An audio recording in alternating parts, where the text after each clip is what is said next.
Hello again. Today actually I've never made a video here before. Today I am in an office at Trocare. Okay, how's that for something unusual? But anyway, I had a little bit of extra time during the day here at school today, so I thought this might be a good place. And besides, it's my wife's birthday, so I thought once I get home, there is stuff that has to go on there, so you understand. Anyway, poetry. With narrative poetry, you folks did a pretty darn nice job. Most of you were not too frightened by the fact that we're dealing with poetry. Most of you were able to relate to the fact that you don't have to be afraid of poetry. Okay. Once again, I want to tell you, get yourself a pencil and paper because I'm going to be giving you some titles and some pages later on in this video. So, take a second, get something to write with and something to write on, and excuse me, and then, stop this for a second, grab that stuff, and then start it again. Okay, so let's go. We talked about narrative poetry last week being poetry that tells a story, okay? And you folks got into the stories and had some fun with that, and that's great. Okay. We want to go in a little bit different direction today. I want you to understand that poetry is really meant to be heard more than it is meant to be read, okay? Now, okay, sometimes, you're by yourself and you have to do this. Fine. If you are, then read it out loud so that you can both hear it and see it.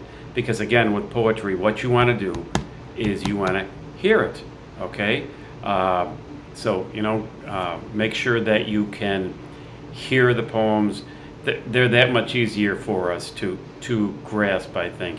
And there are things in the sounds that just make them better. In fact, some of you commented on the sounds and hearing some of the different things last week with Casey at the bat and such, and how you were able to really be drawn in. Well, it's the same with all poetry. So again, you want to hear it. Take that approach, okay? Again, I want to repeat, read it by the punctuation. Many of you referred to that in your essays. And you said it made understanding of it that much easier. Good. That's why I asked you to read it by the punctuation. That's how our mind works, in logical units. So read it by the punctuation. I would say read it at least 2 times, especially with these lyric poetry poems that we're moving into. Reading it twice is probably giving you a much better handle on it all, so that if you read it once, think about it a little bit, look at some of the particular words here and there, and then read it again by the punctuation. I think that you won't have to struggle with it. Okay? Now, poetry really is a fascinating use of our language, because in poetry what we do is we choose words that are almost like, to choose an analogy, popcorn kernels. They just explode for us. They bring us all sorts of different kinds of meanings, okay? And so poetry can say a whole lot in a very little bit. You look at Casey at the bat last week. I think that's like 78 or 82 lines or something. But those few lines were able to put you right there, because the words chosen in poetry are chosen so that they can put you right into the whole thing, making you really be where the poet wants you to be. So a lot of times the poet will use certain images, and we talked about imagery with short stories. It's the same thing with poetry, okay? Be aware of the fact that poetry is taking these little thoughts and giving them to you so they can explode in your mind, so you can do an awful lot of creating of your own images.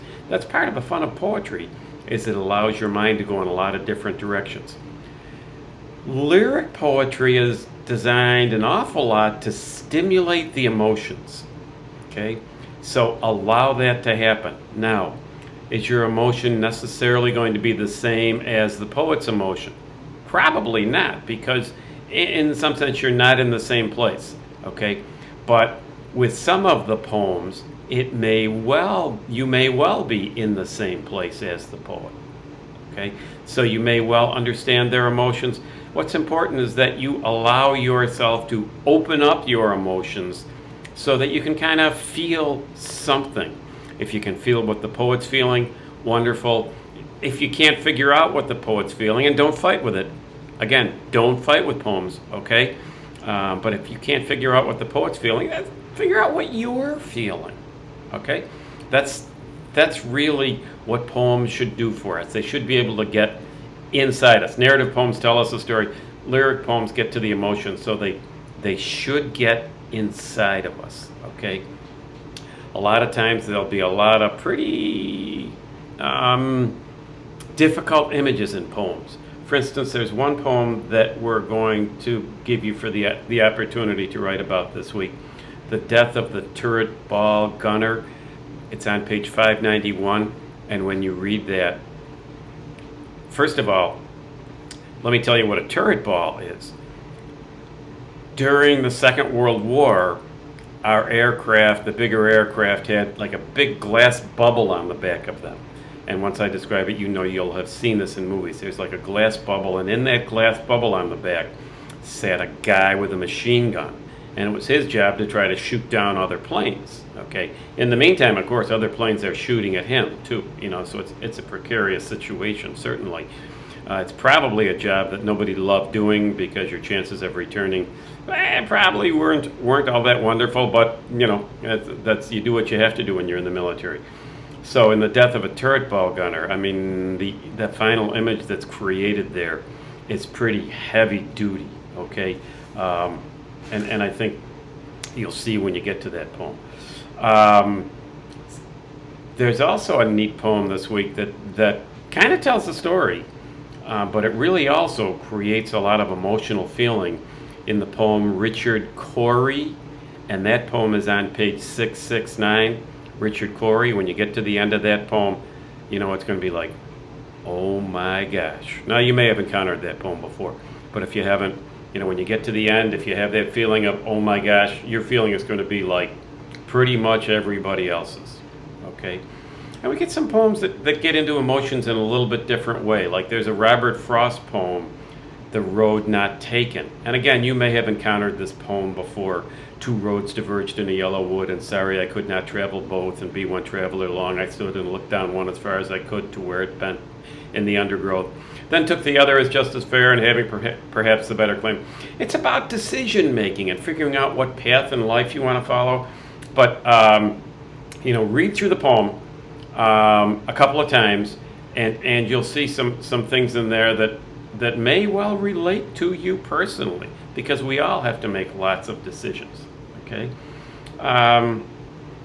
And a poem that probably most of you have encountered before is another Robert Frost poem, Stopping by the Woods on a Snowy Evening. And yeah, just think about, as you read through that poem, especially for the second time, think about the depth, think about the snow, think about the forest. We've talked about images in forests. This one isn't necessarily evil, but it's a darker image. So think about that, okay? And there's another poem, Robert Frost, Mending Wall, that's on page 843, Mending Wall. And the way that ends is really pretty cool. And you may or may not agree with that one, you know? So that's another one that you can look at. So so far we've mentioned Richard Cory on page 669, Robert Frost's poem The Road Not Taken on 840, the Robert Frost's poem Mending Wall on page 843, the Robert Frost's poem Stopping by the Woods on a Snowy Evening on page 853, the poem Death of a Turret Ball Gunner on page 591. A couple other poems that I want to throw into the emotional mix too. One of them is How Do I Love Thee, Let Me Count the Ways. You've probably encountered this poem before, but it's interesting. When I've given this assignment in the past, some students have said that actually they use this poem as part of their wedding vows, you know, so it's a poem that really touches a lot of people. It's on page 957. Now, if you don't have anybody really special in your life, then you might consider the poem a little corny. I don't, but then, my bride, whose birthday it is today, in fact, and to whom I've been married for 47 years, I consider pretty special, and so, that's a poem that may catch your interest.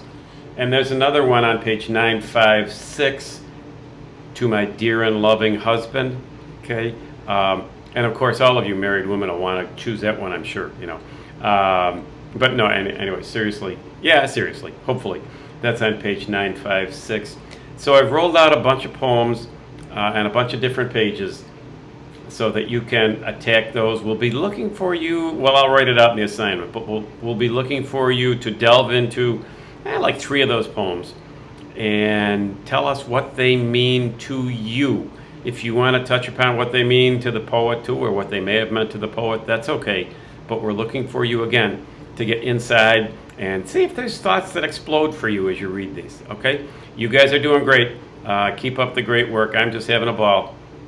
Have a good weekend.